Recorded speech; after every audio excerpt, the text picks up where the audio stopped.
গ্রামের বাড়ি, আপনি অল্প কাজ করেন তারপরে কষ্ট বেশি হবে, এটাই স্বাভাবিক।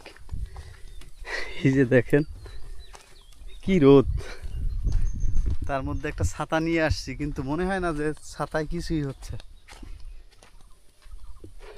গরু নিতে আসলাম মাঠে, আর বাসার থেকে এতটুকু দূরত্ব আসছি, তাই মনে হচ্ছে কত কষ্ট হচ্ছে।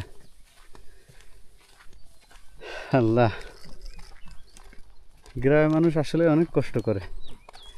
আমরা শহরের মানুষ 5 মিনিটের দূরত্ব হাঁটি না, একটা রিক্সা নিয়ে যাই, মাত্র 5 মিনিটের দূরত্ব। আর গ্রামের মানুষ অনেক দূর দূরান্ত হাঁটে, মাঠে যায়, অনেক রোদ্রে যায়।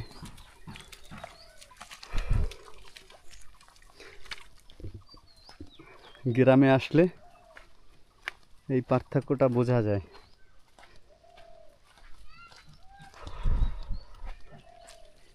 কি রোদ দেখেন, রোদ্রে মাঠ ফেটে গেছে, দেখছেন?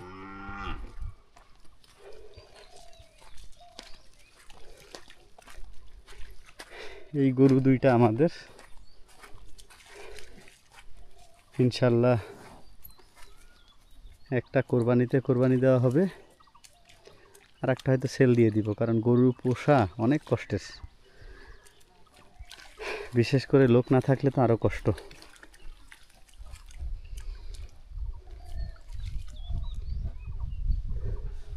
আর এখন গ্রামের বাড়িতে লোক পাওয়া যায় না, শহরেই পাওয়া যায় না, তারপর তো গ্রাম।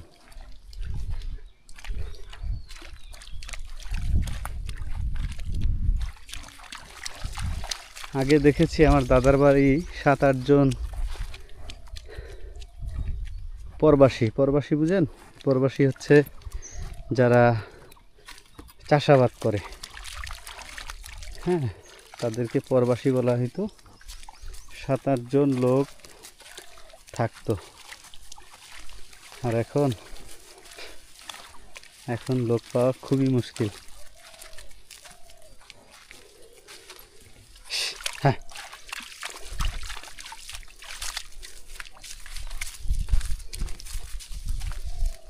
তবে এসব কাজ আগেও করে গেছি, স্টুডেন্ট লাইফে অভ্যাস আছে, অসুবিধা নেই। যেহেতু গ্রাম থেকে শহরে গিয়েছি এবং গ্রামে 15-16 বছর পার করেছি, এই অভিজ্ঞতা আছে। যা,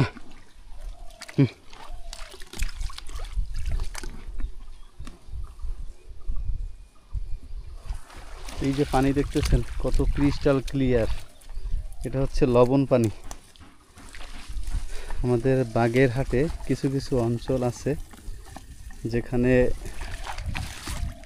পানি লবণাক্ত।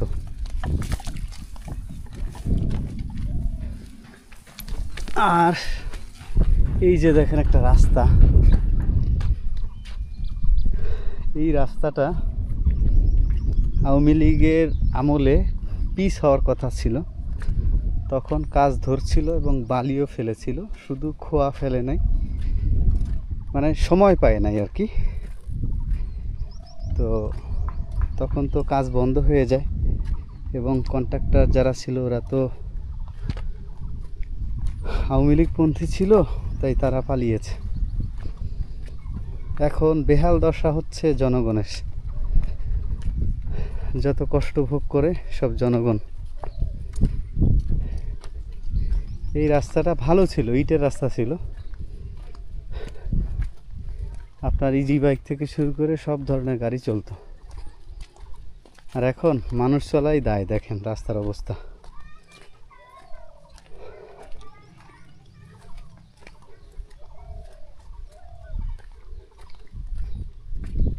ঈদের সময় আসছি, বাড়ি পর্যন্ত গাড়ি আসে নাই, কারণ আমাদের বাড়ির সামনেও এমন কি একটা অবস্থা, না আছে বৃষ্টি, না আছে ভালো রাস্তা।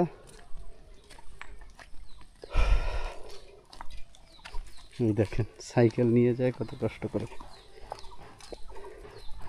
কি ভাই সাইকেল চলে না? ভাই এই রাস্তা তো চলবে।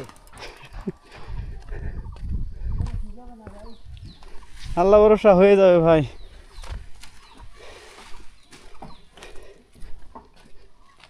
যাই হোক, সবাই ভালো থাকেন। আর এটা আমাদের গরুর ঘর।